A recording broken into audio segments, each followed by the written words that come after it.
Putin की हत्या, आतंकी हमलों में बढ़ोतरी और वैश्विक मंदी। साल 2024 के लिए बाबा वेंगा की चौंकाने वाली भविष्यवाणियां। बाबा वेंगा ने विश्व की प्रमुख घटनाओं को लेकर कई भविष्यवाणियां कर चुके हैं। उन सभी भविष्यवाणियों में बाबा वेंगा की कही हुई बात सच साबित हुई है। बाबा वेंगा को लेकर कहा जाता है कि उन्होंने विश्व की प्रमुख घटनाओं जैसे 9/11 आतंकी हमले, राजकुमारी डायना की मृत्यु, चेरनोबिल आपदा और ब्रेक्सिट की भविष्यवाणी की थी। वेंगा के अनुयायियों का मानना है कि दृष्टिबाधित रहस्यवादी बाबा वेंगा ने उनकी मृत्यु की सटीक तारीख की भविष्यवाणी की थी।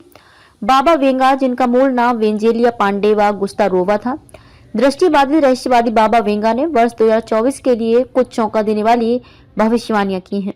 रूसी राष्ट्रपति पुतिन पर हत्या का प्रयास।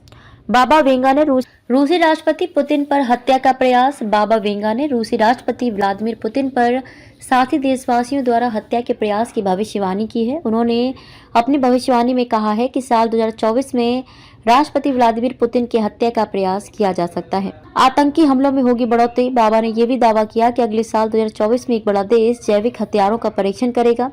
उन्होंने ये भी भविष्यवाणी की थी कि यूरोप में आतंकवादी हमला हो सकते हैं। बड़ा आर्थिक संकट। बाबा ने कहा कि अगले साल बड़ा आर्थिक संकट आएगा जिसका असर वैश्विक अर्थव्यवस्था पर पड़ेगा। वे कुछ बदलाव देखेंगे, जैसे कि ऋण का बढ़ता स्तर, अधिक भू राजनीतिक तनाव और पश्चिम से पूर्व की ओर आर्थिक शक्ति का स्थानांतरण। साइबर हमले, परिष्कृत हैकरों द्वारा पावर ग्रिड और जल उपचार संयंत्रों जैसे महत्वपूर्ण बुनियादी ढांचे को लक्षित करने वाले साइबर हमलों में अनुमानित वृद्धि राष्ट्रीय सुरक्षा के लिए एक महत्वपूर्ण खतरा है। Medical break through. बाबा ने मेडिकल क्षेत्र में सकारात्मक जानकारी दी और कहा कि अल्जाइमर समेत अन्य बीमारियों का नया शोध और इलाज संभव हो सकेगा। उन्होंने ये भी कहा कि साल 2024 में कैंसर का भी इलाज संभव है। चरम मौसम संबंधी घटनाएं और प्राकृतिक आपदाएं। बाबा वेंगा ने भविष्यवाणी की है कि अगले साल तक पृथ्वी पर प्राकृतिक आपदाएं और खराब मौसम कहर मचाएगा।